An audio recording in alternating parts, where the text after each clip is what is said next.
రామోజీరావు గారు మరణం ఆంధ్రదేశానికి నష్టం ఎంత అని చెప్పలేము. అసలు జర్నలిజంలో కావచ్చు, సినిమా రంగానికి కావచ్చు, సామాజిక రంగానికి కావచ్చు, రాజకీయాలకు కావచ్చు, అసలు ఇది నష్టం అని చెప్పలేనంత నష్టం.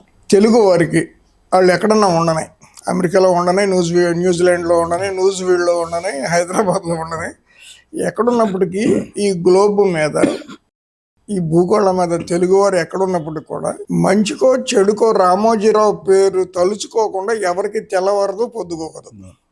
నువ్వు నిద్రలెగ్గనే వార్తలు చూడాలంటే ఈటీవీ, ఏదన్నా కూర వండుకోవాలి తినాలి అంటే ఈనాడు పచ్చళ్ళు, చదవాలి అనుకుంటే ఈనాడు న్యూస్ పేపరు, 4 రూపాయలు దాచుకోవాలనుకుంటే మార్గదర్శి చిట్, సినిమాలు. అసలు రామోజీరావు గారి పేరు ఇష్టంతో కానీ అయిష్టంతో కానీ తలుచుకోకుండా ఏ తెలుగువాడికి కూడా తెల్లవారదు, పొద్దుకోకదు. ఆ విధంగా మమేకమైపోయారు ఆయన. 1970 నుంచి అంతకుముందు ఏం చేసినా మనకి పరిగణలోకి రాకపోయినప్పటికీ గత 50-55 సంవత్సరాలుగా రామోజీరావు ప్రమేయం లేని ఆంధ్రప్రదేశ్ని, ఇన్వాల్వ్మెంట్ లేని ఆంధ్రప్రదేశ్ని మనం ఊహించుకోలేము. మీకు ఆయనతో వ్యక్తిగతమైన సంబంధాలు ఉన్నాయి. 1974లో ఆయన విశాఖపట్నంలో పేపర్ పెట్టినప్పుడు, ఈనాడు అని పేపర్ పెట్టినప్పుడు అన్నీ ఆశ్చర్యాలే. అసలు ఈనాడు ఏంటి, ఆంధ్ర మీద రావాలి కదా. ఆంధ్రజ్యోతి, ఆంధ్రపత్రిక, ఆంధ్రప్రభ, ఆంధ్రజనత, దేనికైనా ఒక న్యూస్ పేపర్ పెట్టాలంటే ఆంధ్రతో మొదలవ్వాలి. అట్లాంటిది ఈనాడు అని పెట్టారు. అసలు ఈనాడు అంటే అప్పటికి జనానికి చాలామందికి అర్థం కాలేదు. ఒకటి, అందులో పనిచేసిన వాళ్ళు రిపోర్టర్స్, నేను ఈనాడు రిపోర్టర్నండి అని చెప్పడానికి కూడా ఇబ్బంది పడిపోయేవాళ్ళు. ఈనాడు ఏంటయ్యా అని అడిగేవాళ్ళు ఆఫీసర్స్. పాశం యాదగిరి హైదరాబాద్లో రిపోర్టర్గా ఉంటూ ఈనాడు అని చెప్పడానికి చాలా ఇబ్బంది పడేవాడు. ఆ ఎడిషన్లో, విశాఖపట్నం ఎడిషన్లో పనిచేసిన జర్నలిస్ట్గా మహామహులతో కలిసి, నీకు అసలు ఆయన పేపర్ పెట్టాలనే ఆలోచన ఆయనకి ఎందుకు వచ్చింది? బేసికల్గా ఆయన అంతకుముందు ఏదో చిన్న చిన్న వ్యాపారాలు చేసుకుంటున్నారు. ఒక న్యూస్ పేపర్ పెట్టాలి, అది కూడా వైజాగ్లో పెట్టాలి అనే ఆలోచన రావడానికి వెనక ఉన్న కారణాలు ఏమన్నా నీకు ఐడియా ఉందా? క్లియర్గా చెప్పలేను, ఎందుకంటే నేను 1974లో ఈనాడులో పనిచేయాలి.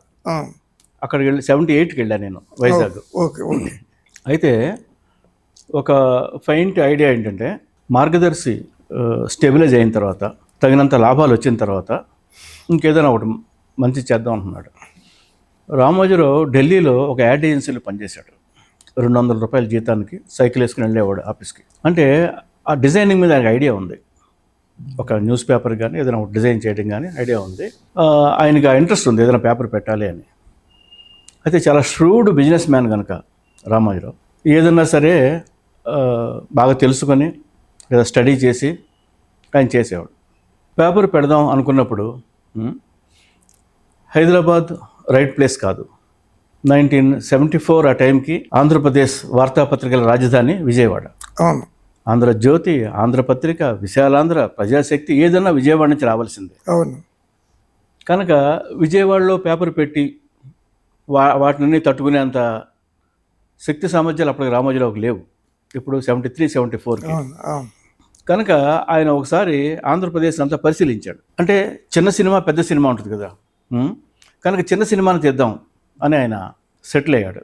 చూస్తే వైజాగ్లో ఏమీ లేవు. అది కొంచెం బ్యాక్వర్డ్ ఏరియా, జనం సౌమ్యులు.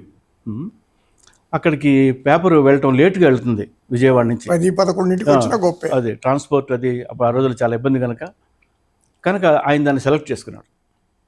That is called business acumen. ఆ బిజినెస్ మ్యాన్కి ఉండేది ఐడియా అది. ఇక్కడ మనం కొడితే నెమ్మదిగా. కనుక 74లో కేవలం 3000 సర్క్యులేషన్తో ఒక పిచ్చి హ్యాండ్ కంపోజింగ్ పేపరు పెట్టినప్పుడు దాని సర్క్యులేషన్ 3000. దాన్ని స్టడీగా రన్ చేశాడు. హైదరాబాద్ ఎడిషన్ 75 చివరిలో ఎప్పుడో పెట్టినప్పటికీ సక్సెస్ఫుల్గా రన్ చేశారు వైజాగ్ ఎడిషన్ని. ఏంటి సక్సెస్ అంటే 3000 కాబట్టి 5000, 10,000 అమ్ముండొచ్చు. అప్పటికి మహా పేపర్లు అనుకుంటున్నా ప్రభ పత్రిక, జ్యోతి, ఇవన్నీ కూడా ఒక ట్రెడిషనల్ జర్నలిజం చూరు పట్టుకు వేలాడుతున్నాయి. అవి అక్షర గబ్బిలాలుగా ఊగుతున్నాయి. అవి దాన్ని ఆయన గమనించగలిగాడు, పసిగట్టగలిగాడు. కనుక దీనికి ఎవరైనా కొత్త కుర్రవాళ్ళు ఓ మంచి టీము ఉండేవాళ్ళని పట్టుకోవాలి అనే దాంతో వెతికితే ఆయనకి ఏబీకే ప్రసాద్ అనే అతను కనిపించాడు. అప్పటికి జ్యోతిలో ఏబీకే జ్యోతి కాదు విశాలాంధ్ర. విశాలాంధ్ర జ్యోతికి వచ్చాడు అప్పటికి. 74 కదా. అవునులే. అప్పుడు ఏబీకేని ఎడిటర్ చేశారు. ఇద్దరు కలిసి పనిచేశారు. నిజంగా మొదట పునాది వేసినంత ఏబీకే గారు with a brand new team. నిజం శ్రీరామ్మూర్తి, ఇంకా చాలామంది పెద్దవాళ్ళు ఉన్నారు అప్పటికి. పతంజలి లేడు. అప్పుడు ఆ సక్సెస్ అయిన తర్వాత కూడా ఆయన విజయవాడ వెళ్ళలేదు. చాలా బ్రిలియంట్గా క్యాపిటల్ హైదరాబాద్లో పెట్టుకున్నాడు. హైదరాబాదు, తెలంగాణ ఈ ప్రాంతాలకు విజయవాడ నుంచి పేపర్ రావడం, ఏ ఆదిలాబాద్కో అనంతపూర్కో పేపర్ వెళ్ళడం అంటే చాలా కష్టం. హైదరాబాద్ క్యాపిటల్ అయినా కూడా న్యూస్ పేపర్ లేదు. ఏవో గోల్కొండ పత్రిక, ఆ ఉర్దూ పత్రికలు అలాంటివి ఉండే, చిన్న పత్రికలు ఉండే. కనుక హైదరాబాద్లో పెట్టగానే సక్సెస్ ఆయన చూశాడు. అప్పుడు నేను 77లో ఇక్కడ ఈనాడులో జాయిన్ అయ్యా. అప్పుడు ఖచ్చితంగా రామోజీరావు దాదాపు 40 years ఉంటాయేమో. ఆ సక్సెస్ కిక్కు మీద ఉన్నాడు ఆయన. అయితే అది ఆషామాషిగానో, కాసిన డబ్బులు పెడితేనో, కొన్ని నాటకాలు వేస్తేనో, కొన్ని దొంగ వేషాలు వేస్తేనో వచ్చిన విజయం కాదు. రామోజీరావు అంటే కఠోరమైన క్రమశిక్షణ. కూర్చున్నాడంటే ఆ పని జరిగి తీరాలి, తను అనుకున్నది అయి తీరాలి. కొంచెం మొండితనం కూడా ఉంది, నా మాట చెల్లాలి అని. ఏదో ఉంటుంది, సక్సెస్కి ఏదో డ్రైవ్ చేయాలి. He success driven. ఇక్కడ సక్సెస్ అయిన తర్వాత అప్పుడు ఆయన చాలా బాగా ప్లాన్ చేసి ఎర్లీ 80s 81 ఏమో విజయవాడ ఎడిషన్ లాంచ్ చేశాడు. వైజాగ్ చిన్న పత్రిక పెట్టినప్పుడు, హైదరాబాద్ పెట్టినప్పుడు కూడా పెద్ద హడావుడి లేదు. కానీ విజయవాడ మాత్రం న్యూస్ పేపర్ క్యాపిటల్లో నేను ఈనాడుని పెడుతున్నాను అనే స్పృహతో చాలా పెద్ద బిల్డింగు, చాలా బెంచ్ సెంటర్లో, మంచి సెంటర్లో అద్భుతమైన బిల్డింగ్ కట్టి కొన్ని వేల మందికి భోజనాలు పెట్టి భయంకరంగా సెలబ్రేట్ చేశారు దాన్ని. అంటే విజయవాడ జడుచుకునేలాగా, పత్రికా ప్రపంచం అదిరేలా చేశాడు ఆయన. అదేంటంటే నేను మామూలుగా రాను, వస్తే ఇలా వస్తాను, అది ఆయన వ్యాపార దక్షత అది అనుకుందాం. ఇది కాకుండా అక్కడ 5 ఏళ్ళు నేను హైదరాబాద్లో పనిచేశా, వైజాగ్లో పనిచేశా, తిరుపతి ఈనాడులో పనిచేశాను. కనుక రామోజీరావుతో చాలాసార్లు మాట్లాడి, కలిసి, చేతులు పట్టుకుని నడిచి అలా కూడా ఎక్స్పీరియన్స్ ఉంది. కనుక ఉదాహరణకి ఇక్కడ 77లో మాకు ట్రైనింగ్ ఇచ్చినాడు. 30 మంది జర్నలిస్టులు ట్రైనింగ్ ఇచ్చారు. ట్రైనింగ్ ఇచ్చిన పెద్ద ఆయన రాచమల్లి రామచంద్రారెడ్డి గారు. 30 మందికి 30 హిందూ పేపర్లు పంచేవారు పొద్దున్నే. ఎందుకు 30 హిందూ పేపర్లు? ఒక 4 హిందూ పేపర్లు కొని 3 కొంటే నువ్వు 2వ పేజీలో రాయి, నువ్వు 4 అనొచ్చు కదా. లేదు, ఆయన సిస్టమేటిక్గా ఉండేవాడు రామోజీరావు. చాలా చిన్న ఎగ్జాంపుల్ నేను చెప్తాను. ఇప్పటికీ కూడా ఇంగ్లీష్ పేపర్లతో సహా నేను అనుకోవడం, ఈనాడుకున్నటువంటి అద్భుతమైన మోస్ట్ మోడర్న్ లైబ్రరీ ఎవ్వరికీ లేదు. సిస్టమేటిక్ లైబ్రరీ ఉంది. అది మేము ఉన్నప్పుడే ఆయన 76 నుంచి బిల్డప్ చేశాడు. అప్పట్లోనే ఈనాడు ఆఫీస్కి, ఖైరతాబాద్లో ఉండే ఈనాడు ఆఫీస్కి American time, news week, London times, New York times అన్నీ వచ్చేవి. ఇంకా బోల్డ్ అని పేపర్లు, ఒకటి కాదు, ఇక ఫారిన్ పేపర్లు కట్టాలి వచ్చేది అనమాట. మొత్తం ఈ హిందుస్థాన్ టైమ్స్, మనైతే మామూలు టైమ్స్ ఆఫ్ ఇండియా, ఇవన్నీ వచ్చేవి. అంటే ఊరిని ఏదో ఒక పేపర్ పెట్టి, తెలుగు పేపర్ పెట్టి వేషాలు పెట్టి కాదని చేసింది ఆయన. చాలా సిస్టమేటిక్, ఒక సిస్టమ్ని, ఒక పెద్ద జర్నలిస్టిక్ ఇన్స్టిట్యూట్ని బిల్డప్ చేయడానికి ఆయన నిశ్చయంతో చేశాడు. ఆ పని ప్రేమతో చేశాడు, తన వ్యాపారంగా కూడా చేశాడు. అంటే అన్నీ కలిసినప్పుడే సక్సెస్ వస్తుంది, ఒకటైతే రాదు ఆయనకి. అలాగే ఈ సంప్రదాయ జర్నలిజంని బ్రేక్ చేయడం అంటే ఏంటంటే, అంతకుముందు జిల్లాల వార్తలు, మారుమూల పల్లె వార్తలు పెద్దగా వచ్చేవి కాదు. వైజాగ్ ఎడిషన్ పెట్టినప్పుడు విజయనగరంలో వార్త, రాజాంలో వార్త, పలాసలో వార్త, ఎస్కోట్లో వార్త వస్తే జనం ఆశ్చర్యపోయారు. మా ఊళ్ళో ఇలా జరిగిందా అని. అది షాక్ చేసింది జనాన్ని. అంటే ప్రాంతీయ వార్తకి ప్రాధాన్యం ఇవ్వడం, అది ఈనాడు నేర్పింది. అలాగే ఈనాడు చాలా ఎర్లీగా మాకు చెప్పింది ఏంటంటే 77లో శ్రీ ఎన్టీ రామారావు గారు అని రాసామనుకో, ఆ శ్రీ గారు తీసేయమన్నారు. ఎంతమంది రాస్తారు? రోజుకు కొన్ని వందల మంది పేర్లు రాస్తాం. ప్రతి పేరు వెనకాల శ్రీ గారు అని రాసేది బాగుంటుంది చదువుకోవడానికి. అంటే రీడబిలిటీని తగ్గిస్తుంది అది. కనుక ఇప్పుడు ఎన్టీ రామారావు చెప్పారు అంటాం, గౌరవమే కదా, చెప్పాడు అన్నాం. అదే అలా చెప్పి అలా మోడర్నైజ్ చేశారు భాషని. చదువుకునే వాడికి ఈజీగా ఉండటం, వార్త క్రిస్ప్గా రాయటం, చాటభారతాలు లేకుండా చేయటం. అది కాకుండా ఒక మంచి శీర్షిక పెట్టడం, హెడ్డింగ్లు ఎంకరేజ్ చేసింది మాత్రం బోత్ ఏబీకే అండ్ రామోజీరావు వాళ్ళ కంట్రిబ్యూషన్ అది. అది ఎలా అంటే పొద్దున్నే ఆయన 5ంటికే పేపర్ ముందేసి కూర్చొని బాగున్న హెడ్డింగ్ గుడ్ అని రాసి ఆ పేజ్ మేకప్ అది చాలా బాగుంది అనుకోండి, who is responsible for this page, congratulations అని రాసేవాడు. అలా నా పేజీలకి ఆయన కనీసం ఒక 60 సార్లు రాశాడు. ఉదాహరణకి 1982 ఎన్టీ రామారావు క్యాంపెయిన్ జరుగుతున్నప్పుడు 83లో tremendous victory NT Ramarao Telugu Desam party సాధించినప్పుడు ఎల్లుండి ఫలితాలు, నువ్వు తిరుపతిలో ఉన్నావు, నేను తిరుపతిలో పనిచేస్తున్నాను, పతంజలి గారు నేను పనిచేస్తున్నాను.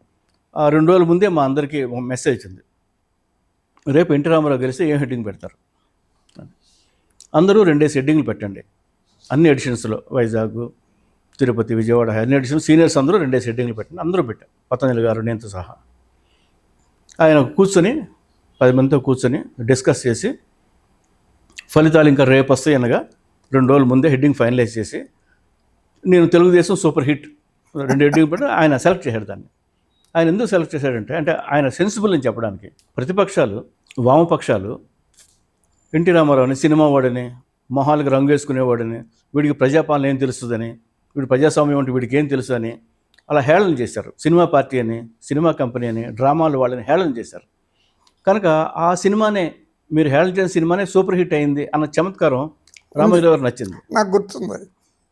అది పెట్టినప్పుడు ఆయన నాకు కంగ్రాచులేటరీ పర్సనల్ మెసేజ్ పంపక్కర్లేదు. Is the chairman of the మొత్తం ఎంటైర్ కంపెనీ. కానీ అలా ప్రతిదీ గుర్తుపెట్టుకుని, ప్రతిదాని పట్ల శ్రద్ధ తీసుకొని ప్రతి పేజీ పట్ల ఉండేవాడు. అలాగే ఆయన సెన్సిబుల్ అని చెప్పడానికి ఆయన మాతో పాటు తిరుపతిలో కలిసి పనిచేశాడు. డెస్క్లో కూర్చొని, నా కుర్చీలో ఆయన కూర్చొని, పక్క కుర్చీలో నేను పతంజలి కూర్చుంటే, సార్ ఇక్కడ ఏంటంటే పని చేయండి అయ్యా అనేవాడు. అన్నప్పుడు ఎడిటోరియల్ హైదరాబాద్ నుంచి రాంభట్ల కృష్ణమూర్తికి రాసి పంపించారు. చిన్న విషయం, సిమెంట్ కొరత మీద దేని మీద ఎడిటోరియల్. అది ప్రింట్అవుట్ తీసి నేను చదివి రామోజీరావు గారికి ఇచ్చా. కొంచెం ఎక్కువైంది ఎడిటోరియల్లో, ఒక 10-12 లైన్లు కట్ చేయాలి. సరే ఎలాగో నేను కట్ చేస్తే కదా అనుకున్నా, కుర్రతనం వల్ల. రామోజీరావు అలా చదివి అదంతా ఇలా పెన్ తీసుకుని ఒక 12 లైన్లు కట్ చేశాడు. పర్ఫెక్ట్గా తీసేస్తే ఎడిటోరియల్కి ఎలాంటి ఇబ్బంది ఉండదు, కంటిన్యూటీ పోకుండా. అంటే ఆయన ఒట్టి మేనేజింగ్ డైరెక్టర్, చైర్మన్ అలా కాదు, ఆయనకి విషయం తెలిసినవాడు. ఇప్పుడు కలకత్తా నుంచి ఆ రోజుల్లో ఆన్లోకర్ అని ఇంగ్లీష్ వీక్లీ వచ్చేది, సండే, ఇండియా టుడేతో పాటు. దాంట్లో రామోజీరావు గురించి ఒక సందర్భంలో రాయాల్సి వస్తూ 1983 కావచ్చు బహుశా, ప్రొఫెషనల్ ఇల్లిటరేట్ మిస్టర్ రామోజీరావు అని రాశారు. ఆయనకు గుర్తుందో లేదో తెలియదు, ఈ మాట విన్నాను. అది కూడా very popular national level magazine. దాంట్లో రామోజీరావు గురించి ఈ మాట రాశారు, he's a professional illiterate as journalism is concern. అయినప్పటికీ కూడా, లేదా ఆ ఎడిటోరియల్స్ రాయటం కానీ, ఆయన సైన్డ్ అయ్యి ఎడిటోరియల్స్ రాయటం కానీ, ఆయన రాయరు, ఊరిని సంతకం పెడతారు అడుగున, ఏబీకే ప్రసాద్, రాంభట్ల కృష్ణమూర్తి గారు వీళ్ళెవరో రాస్తారు అని జనం చాలామంది అంటారు. అది కరెక్ట్ అవునా కాదా? కరెక్ట్. అది ఆయన ఇప్పుడు రాయలేదు, ఆయన ఎడిటోరియల్ రాయలేడు. విషయం ఏంటంటే, ఇప్పుడు 4 కూరలు వండుతారండి, తినేది బాగుంది లేదని చెప్పగలిగి సరిపోతుంది. అభిరుచి ఉన్నాడు రామోజీరావు. ఇది బాగుంది, ఇది బాగాలేదు, ఈ హెడ్డింగ్ బాగుంది, ఈ హెడ్డింగ్ బాగాలేదు అని చెప్పగల అభిరుచి ఉంది ఆయనకి. వాళ్ళు పెట్టలేకపోవచ్చు కానీ అభిప్రాయం వ్యక్తం చేయడానికి ఇబ్బంది ఏం లేదు. గొప్ప కామన్ సెన్స్ ఉన్న విషయం ఏంటంటే, ఆయనకి వాళ్ళ మదర్ చనిపోయారు. ఓ రోజు డస్క్ వాళ్ళు ఫోన్ చేసి, రామోజీ సార్ మీ మదర్ ఫోటో తీస్తే పేపర్లో వేస్తామని అన్నారు. మా మదర్ చనిపోతే లోకానికి ఏమైందయ్యా, అది నా పర్సనల్ విషయం, వద్దొద్దు అని చెప్పాడు. రామోజీరావు ఫుల్ పేజీ ఫోటో వేసుకోవచ్చు వాళ్ళ అమ్మది. అలాగే ఎప్పుడు ఈనాడులో తన ఫోటో రాకుండా రామోజీరావు జాగ్రత్త పడ్డాడు. ఎప్పుడు వేసుకోవచ్చు కదా, రామోజీరావు పుట్టినరోజు, అభినందనలు, సిబ్బంది అని పెద్ద కలర్ ఫోటో ఫుల్ పేజ్ వేసుకోవచ్చు, ఎప్పుడు వేసుకోవాలి. ఒకే ఒక్కసారి ఆయన ఎంత సెన్సిబుల్గా ఉంటాడంటే, అరెస్ట్ వారెంట్ వచ్చింది, ఏదో గొడవ జరిగి ఈనాడు మీద వచ్చినప్పుడు, డీజీపీ ఎవరో విజయరామారావు అనుకుంటా, ఈనాడు ఆఫీస్కి ఆయన అరెస్ట్ చేయడానికి వచ్చాడు. వచ్చినప్పుడు అరెస్ట్ వారెంట్ రామోజీరావుకి ఇస్తున్న ఫోటోని మాత్రం ఫస్ట్ పేజీలో వేశారు. Because it's a news photograph. ఒక పెద్ద సంస్థ యొక్క పేపర్ యొక్క యజమానినే అరెస్ట్ చేయడానికి చేయలేదు, తర్వాత ఏదో రాజీ పడింది. అంటే అంత జాగ్రత్తగా ఉండేవాడు. అంటే తన ప్రయోజనాలు ఏంటి, ప్రజల ప్రయోజనాలు ఏంటి, ఓవరాల్గా పేపర్ ప్రయోజనం ఏంటి అనే దాని మీద క్లియర్గా ఆ డివైడ్ తెలిసిన మనిషి, ఆయనకి స్పష్టత ఉంది. చాలా మామూలు క్లారిటీ కాదు అది. ఇప్పుడు రామోజీరావు గారు లేని తెలుగు జర్నలిజాన్ని మనం ఊహించుకోలేము బేసికల్గా. అది పత్రికల పేర్లు అనవసరం, జర్నలిస్ట్ అనవసరం. He influenced the Telugu journalism. ఆయన వల్ల తెలుగు జర్నలిజానికి నష్టం జరిగిందా, లాభం జరిగిందా? నష్టం అనే సమస్య లేదు. ఆ లాభం కూడా అది ఇంమెజరబుల్. అంత అద్భుతమైన లాభం పొందిన జర్నలిజం. ఎందుకంటే ఇప్పుడు మీరున్నారు, రాయుడు గారు లాంటి సీనియర్ మోస్ట్ జర్నలిస్ట్ కానీ, పతంజలి గారు లాంటి రైటర్ కానీ, మనందరం ఒక very humble middle class background నుంచి వచ్చిన వాళ్ళం. మనందరం ప్రొఫెషనల్ జర్నలిస్టులుగా మనందరం, మన ముగ్గురు లాంటి వాళ్ళు ఒక 3,000 మందో 30,000 మందో అవ్వడానికి ఆయన ఒక్కడే కారణం. హీజ్ ఏ ప్రొఫెషనల్ దాని తరోగా ఆ విషయంలో సగం సగం చేయడం అలా కాకుండా కొన్ని విషయాల్లో ఈ విజయం సాధించే తొందరలో, లాభాలు పెంచుకునే తొందరలో ఆయన కొంచెం అరగంటగా బిహేవ్ చేస్తుండొచ్చు, అగ్రెసివ్గా ఉండొచ్చు, ఎవరిని పోరా అని ఉండొచ్చు. It's all part of the game. అయితే ముందు ఆ గేమ్ ఆడడం వచ్చినవాడు. సక్సెస్ఫుల్ ఎంటర్ప్రెన్యూర్ అరగంటగా ఉండకుండా ఉండటం కష్టం. నేను చాలామందిని చూశాను. హంబుల్గా ఉన్నట్టుగా కనపడతారు కానీ they are not humble in practice. కొన్ని వందల మందిని చూసి ఉంటాను, నువ్వు చూసి ఉంటావు.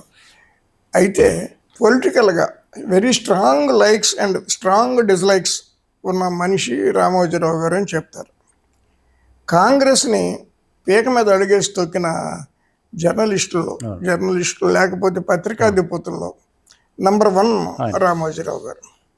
చెన్నారెడ్డి గారిని అసలు నిద్రపోనివ్వలేదు, బెల్కొంటారు. జనార్దన్ రెడ్డిని వెంటపడి హెరాస్ చేశాం.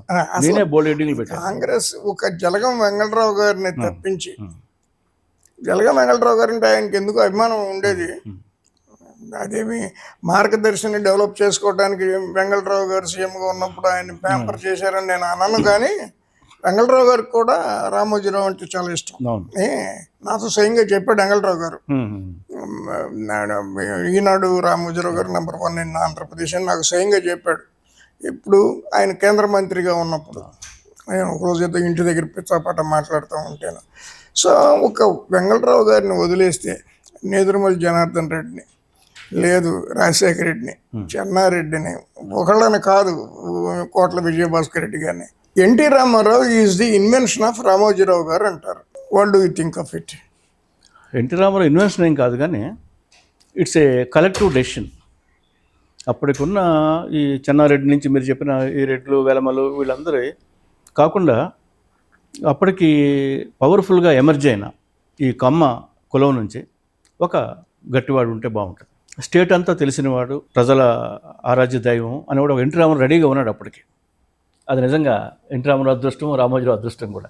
అయితే మొత్తం తెలుగుదేశం పార్టీ పెట్టిన తర్వాత మొత్తం ఎన్టీ రామారావు క్యాంపెయిన్ అంతా, ఎన్టీ రామారావు ఉపన్యాసాలన్నీ ప్లాన్ చేసింది, రాయించింది, మొత్తం ఇంప్లిమెంట్ చేసింది రామోజీరావు. 1983లో అసెంబ్లీకి తెలుగుదేశం అభ్యర్థులను ఎంపిక చేసింది కూడా ఈనాడు టీమ్సే. అవును అవును. అప్పుడు నాకు గుర్తున్నంత వరకు సీట్ల షేరింగ్ అది వచ్చినప్పుడు వాళ్ళు కూడా ఎన్టీ రామారావు అనుమానాలు ఉన్నాయి. కొత్తవాడు ఇతను, పార్టీ మొన్న పెట్టారు, 8 నెలలు 9 నెలలు కదా పార్టీ పెట్టి, కనుక ఎక్స్పీరియన్స్డ్ పీపుల్తో మనం ఉండాలి, బలమైన రాజకీయ నిర్మాణం ఉన్న పార్టీలు మనకు కావాలి అనుకున్నప్పుడు 2 కమ్యూనిస్ట్ పార్టీల వాళ్ళని సంప్రదించారు. అప్పుడు none other than Chandra Rajeswara Rao and Sundarayya, బహుశా ఈనాడు ఆఫీస్లో ఫైనల్ డిస్కషన్ జరిగిందని నేను అనుకుంటున్నా. ఖైరతాబాద్ ఈనాడు ఆఫీస్ అనే అనుకుంటున్నా, 82 నాకు గుర్తుంటే. అప్పుడు వాళ్ళు 40 నుంచి మొదలుపెట్టి చాలా చిన్న చూపు చూశారు ఎన్టీ రామారావుని. 60 సీట్లు ఇస్తామన్నారు.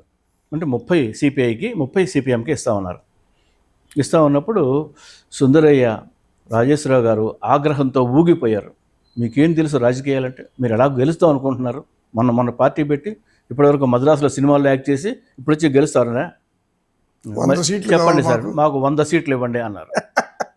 నాకు గుర్తున్నంత వరకు ఫైనల్గా ఈ అలయన్స్ కుదర్చాలి, గెలవాలి అనే పట్టుదలతో రామోజీరావు స్వయంగా వచ్చి 80 అన్నట్టు నేను విన్నా. మీకు 40 సార్, పెద్దవారు మీరంటే గౌరవం మాకు. ఎందుకంటే రామోజీరావు ఎర్లీ కమ్యూనిస్ట్ కార్యకర్త. 1955 ఎలక్షన్స్కి ఆయన పార్టీ వాల్ పోస్టర్లు నిచ్చెనెక్కి గోడలకు అతికించాడని నాకు చెప్పారు ఎవరు పెద్దవాళ్ళు. కానీ ఆ అభిమానంతో వాళ్ళిద్దరు కాబట్టి వాళ్ళు 80 రిజెక్ట్ చేశారు. 100 కావాలని వాకౌట్ చేసి వెళ్ళిపోయారు ఇద్దరు. ఆ రోజు చేసిన వాకౌటే ఇవాళ కమ్యూనిస్ట్ పార్టీల దుర్గతికి కారణం. ఒక సీటు లేకుండా పోయింది 2 అసెంబ్లీలో. కనీసం చెరుకు 30 సీట్లు ఉండేవి. అంటే వాళ్ళు ఏం చేశారంటే 2 కమ్యూనిస్ట్ పార్టీలని పీక తాడేసి అబిడ్ సెంటర్లో శిలబ కొయ్యకి ఏలాడి తీసేశారు. It's different thing. వాళ్ళు చేసిన ఒక చిన్న పని తప్పు, మన చారిత్రక తప్పిదా ఉంటాం వీటిని కమ్యూనిస్ట్ పరిభాషలో చేసింది. అది మాత్రం ఆర్గనైజ్ చేసింది.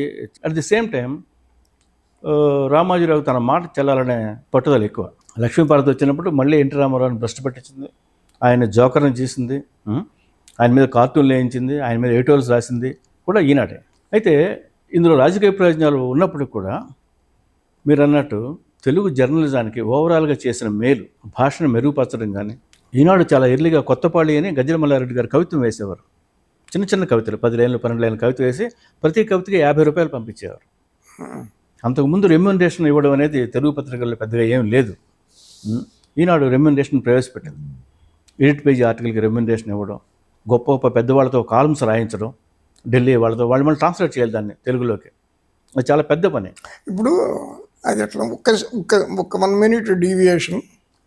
ఆ పూట సుందరయ్య గారు లేకపోతే రాజేశ్వరరావు గారు తీసుకున్న నిర్ణయం తెలుగుదేశం గ్రోత్కి లాభం చేసిందా నష్టం చేసిందా? లాభం చేసిన 100%.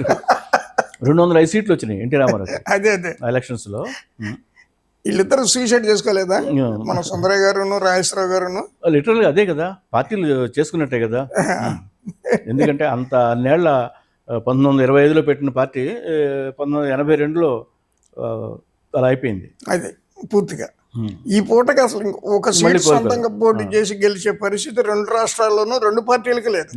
ఎవరో ఒకరు సపోర్ట్ చేస్తే 1-2 గెలవచ్చు. కానీ అంటే ఈ గెలవడం పక్కన పెట్టండి, వీళ్ళకి ఎంత దుర్గతి పెట్టిందంటే వీళ్ళ సీట్లు షర్మిల అనే ఒక అమ్మాయి డిసైడ్ చేయాల్సి వచ్చింది. మన సిపిఐ సిపిఎం సీట్లు షర్మిలతో మాట్లాడారు. అది ఆ 2 పార్టీలు పెట్టిన దుర్గతి. అది పరిస్థితి. రామోజీరావు గారు గత 6 నెలలు 7 నెలలు లేదా 1 సంవత్సరంగా చూసుకుంటే జగన్ మీద అసలు ఒక ఊహాతీతమైన స్థాయిలో యుద్ధమే ప్రకటించారని చెప్పాలి. అసలు నేను ఈనాడు చాలా అగ్రెసివ్గా ముఖ్యమంత్రుల మీద లేకపోతే ప్రభుత్వాల మీద పోట్లాడిన సందర్భాలు ఉన్నాయి. కానీ గతంలో అసలు నో హోల్డ్ బార్ అన్నట్టుగా అసలు ఊహాతీతంగా ఆయన ఫైట్ చేశారు.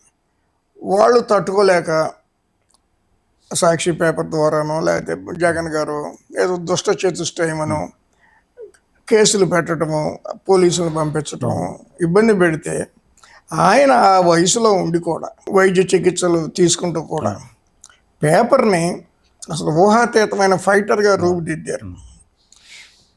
అది ఫలించిందనే అనుకోవాలి. వాళ్ళకు వచ్చి మరి 4న రిజల్ట్స్ వచ్చాయి, ఎన్నికల ఫలితాలు వచ్చాయి, జగన్ ఓడిపోయాడు. 5నే రామోజీరావు ఆరోగ్యం. ఇప్పుడు నేను జస్ట్ సరదా కోసం అంటున్నాను, జగన్ ఓడించటాన్ని ఆయన గత 6 నెలలు 8 నెలలుగా ఒక ప్రయారిటీగా పెట్టుకున్నాను. ఈటీవీలో కానీ ఈనాడులో కానీ ఆ లక్ష్యం నెరవేరింది. నెరవేరటం కూడా ఊహకు అందనంత రీతిలో నెరవేరింది. చంద్రబాబు నాయుడు ఎంత ఓడిపోయినా కూడా ప్రతిపక్ష నాయకుడు హోదా దక్కింది ఆ పార్టీకి. దీనికి అది కూడా లేదు. 175 మంది ఎమ్మెల్యేలో జగన్ కూడా ఒక ఎమ్మెల్యే. ఇక అది ఆ తృప్తితో ఆయన కన్ను మూసాడేమో అనేది అలా అనుకోవచ్చు. ఎందుకంటే అనుకున్న సాధించే ఆ రోజు ఎన్టీ రామారావుని దింపగలిగాడు, ఇవాళ జగన్ కూడా ఇంటికి పంపగలిగాడు.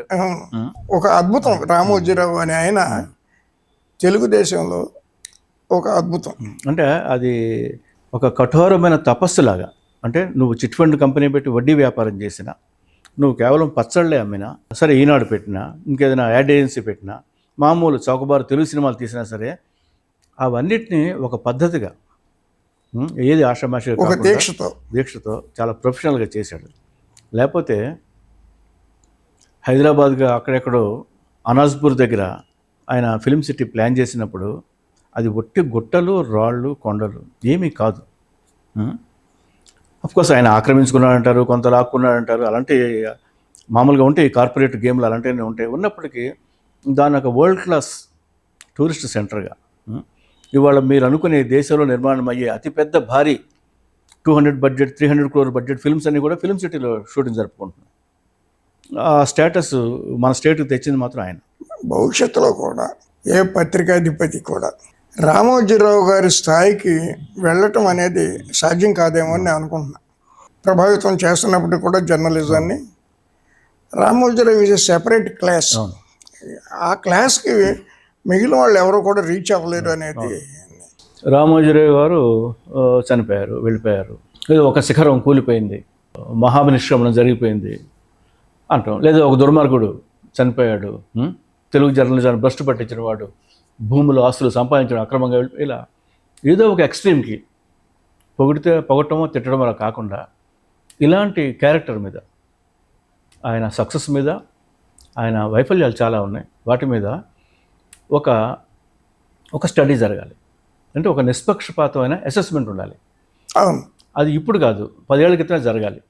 రామోజీరావుకి 88 ఏళ్ళు వచ్చినప్పుడు, ఆయన చనిపోయినప్పుడే కాదు, 70 ఏళ్ళు వచ్చినప్పుడు, 75 ఏళ్ళు వచ్చినప్పుడు జరగాలి. ఎందుకు జరగలేదంటే తెలుగు పేపర్ల మధ్య చాలా దారుణమైన అన్హెల్దీ కాంపిటీషన్ ఉంది. కానీ ఇంకో పేపర్ గురించి ఈ పేపర్లో రాయరు. ఈర్ష్య ద్వేషం కూడా ఉన్నాయి కనుక ఎవరు పట్టించుకోవాలి.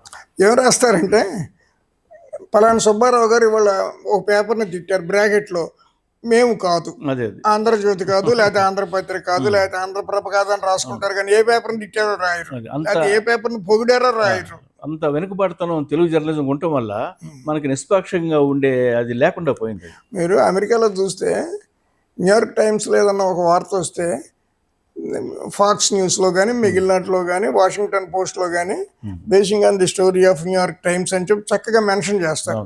అట్లాగే వైసీ వరుస ఇక్కడ మన పక్క పేపర్ని ఒక పేపర్లో తర్వాత ఒక ప్రశ్న నిన్న నువ్వు ఈనాడులో పనిచేసావు, రామోజీరావు గారు స్వయంగా తెలుసు, ఆయన వ్యవహార శైలి తెలుసు, ఆయన ఇప్పుడు లేరు, ఆయన వారసులు కొడుకు కిరణ్ లేకపోతే భార్య వాళ్ళంతా ఒక్కొక్క వింగ్ పంచుకున్నారేమో కూడా తెలియదు. ఈనాడుని మిగిలిన వ్యాపారాలు ఎట్లన్నా ఉన్నాయి, పచ్చళ్ళు ఎట్లా ఉండని, మార్గదర్శి ఎట్లన్నా ఉన్నాయి, అవి పక్కన పెడితే ఈనాడు అనేది ప్రజల గొంతుక, దాంట్లో ఏమి సందేహం లేదు. తెలుగు వారి గుండె చప్పుడు. ఇప్పుడు ఒక్కోసారి కాకపోయింది కానీ మోరర్లెస్ ఆ పత్రికని అదే స్టాండర్డ్స్లో అదే వరవళ్ళు ఆయన వారసులు కొడుకు కావచ్చు, మనవలు కావచ్చు, ఎవరైనా కావచ్చు, అదే బిగింపుతో నడపగలరు అనే భావన నీకుందా? ఫ్రాంక్గా చెప్పమంటే నాకు లేనే లేదండి, 100% లేదు. ఎందుకంటే ఇలాంటివి చేయడానికి ఆ దీక్ష ఉండే ఒక యోధుడు ఉండాలి, పైగా వాడు రామోజీరావు అయి ఉండాలి. ఇప్పుడు ఎన్టీ రామారావు కొడుకులు ఉన్నారు, ఎవరు ఉన్నారు, అదే అలాగా ఈవెన్ గాంధీ గారి కొడుకులు ఉన్నారు, అలాగా అంత ఒక మిషనరీ జీల్తో పనిచేయటం చాలా కష్టం. కనుక ఈనాటికి ఇబ్బంది జరుగుద్ది. అయితే ఓవరాల్గా వచ్చిన జర్నలిజంలో వచ్చిన మార్పు వల్ల ప్రింట్ మీడియా చదవడం మానేశారు కనుక ఈనాడు డిజిటల్ పేపర్ చేస్తారు అని చాలా నెలల క్రితం నేను విన్నాను. ఆయన ఉండగా కూడా ప్రయత్నాలు జరిగాయి. ఎందుకంటే చాలా మంది స్టాఫ్ను పంపించి స్టాఫ్ను తగ్గించి, ఎందుకంటే ఫైనాన్షియల్ లాసెస్ రావడం ప్రారంభమైందని ఎవరు అన్నారు. తెలియదు కానీ అంత సమర్థంగా నడిపేది లేదు. ఈవెన్ రామోజీరావు గారు ఉన్నప్పుడు కూడా ఈనాడు కొంత ఆ పాత వెలుగు తగ్గింది. గవర్నమెంట్ పత్రికలాగా తయారైంది. అది ఆ మోడర్న్ లుక్ ఏదో తీసుకురావడానికి ఆయన పెద్దవాడు అయిపోయాడు. ఇప్పుడు రామోజీరావు గారు చచ్చిపోయిన టైంలో జగన్ గారు కనుక హైదరాబాద్ ఆంధ్రాలో గెలిచి ఉన్నట్టయితే నిజంగా ఈనాడు పేపర్కి చాలా కష్టకాలం ఎదురై ఉండేది. అయితే ఇక్కడ రేవంత్ రెడ్డి గారు, అక్కడ చంద్రబాబు నాయుడు గారు ఉండటం వల్ల ఇంకొక 5-6 ఏళ్ల పాటు ఈనాడుకి అంత ఇబ్బంది ఏమి ఉండకపోవచ్చు. వాళ్ళు కొద్దిగా జాగ్రత్తగా చేసుకుంటే ఆ వరబడి ఆ సంప్రదాయం అవి కంటిన్యూ కావచ్చు. రామోజీరావు గారి లెగసీ రాష్ట్ర ప్రయోజనాల దృష్ట్యా ఈనాడు కోణంలోంచి చెప్తున్నా, అది సక్సెస్ఫుల్గా కొనసాగాలని, రాష్ట్రానికి ఈనాడు మరింత సేవలు చేయాలని మనం ఆశిద్దాం. Please do subscribe to Telugu Rajyam channel. Please do subscribe to Telugu Rajyam channel. Please do subscribe to Telugu Rajyam channel. Hi అండి, నేను మీ ఆర్పీని, నెల్లూరు పెద్దారెడ్డి చేపల పులుసు ఓనర్ని. మీరు తెలుగు రాజ్యం అనే ఈ యూట్యూబ్ ఛానల్ సబ్స్క్రైబ్ చేసుకుని మంచి మంచి వీడియోలతో వస్తారు. Thank you so much. Hi people, I'm Sonakshi Verma and you please watch Telugu Rajyam and please subscribe to the channel.